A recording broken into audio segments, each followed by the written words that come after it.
I do. Biggest thing that I could suggest, and this is just coming from personal experience, there's no scientific proof, at least that I could really find. If you have sources, Callie, that can explain, harmful stimming and potentially sources that talk about ways to counteract that, then definitely drop it in the comments for everybody else to look into. But stimming, especially if it becomes harmful, is something that you have to be consciously aware of. And so therefore practicing anything apart from even just like catching yourself doing harmful stims is going to be something that needs to be continuously practiced. Some tips that I could give from my own personal experience that has helped with hitting, or like hitting yourself or hitting people or things, is having a replacement type of sensation. So I have a theory, and again, this is not like scientific.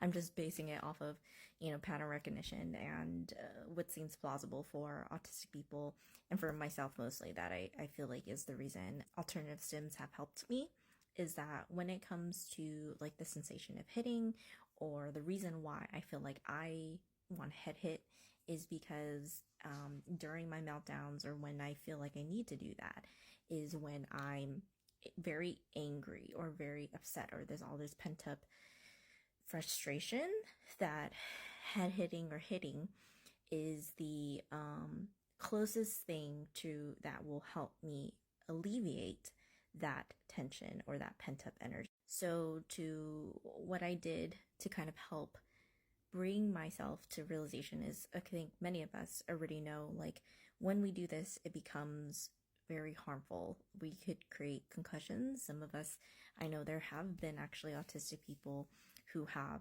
either hit their head so hard they have created a concussion, or they've hit their head against something and created a concussion or other issues, or like split their head open.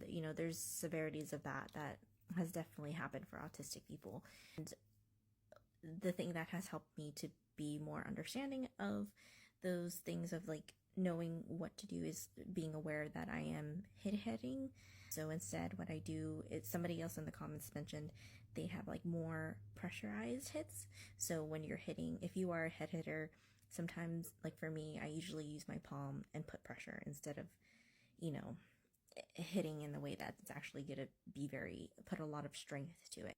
If you want to avoid trying to hit any part of your body, which I encourage you to try to do, is that has helped a lot, is hitting pillows or hitting things that have more resistance in the way that your body fits. Because again, I'm going off my own theory of like, I think what feels good when I do that is the sensation of resistance in my body, and having that feeling of resistance when I'm releasing that pent up energy. And therefore, if you hit a pillow that's a little bit like more memory foam, or even if you can get yourself like some punching bag or something like that, I think can really potentially be helpful to counteract or replace hitting yourself, or hitting or doing like stims in that way that are involve like hitting. For skin pickers and skin picking, a lot of it, and some people in the comments have even mentioned, some of it stems from like health issues. So if you have eczema, or for me, I always have very dry lips. I have struggled with this my whole life, but it stems from like dehydration, as well as just like my needing to take care of my face and my health in those ways. And so I have to, put in a balm that makes my lips less dry, so that therefore I have less reason to want to pick my lips or to like bite my lips. If you're a skin picker, I wonder, I haven't personally tried it myself, but I really wonder if getting some kind of doll, or like, the only thing that has been a good replacement for me for skin picking is like when I get like really cheap foam toys that you can get from like the 99-cent store, and tearing them apart. Like that has helped to get rid of that sensation. If you are like, if you do a lot of self-harming stims, making sure you have access to any kind of fidgets or something that you could try to grab to help you to focus on that stim, rather than gravitating towards something more harmful. There's also some other great suggestions in the of the original video that talk about if you chew the insides of your lips or you chew. There's also like there's also jewelry that you can bite that I think is is okay for your teeth, so that could be an option. Or chewing gum, or there's other ways that give you that sensation that you want to do, but it doesn't hurt you.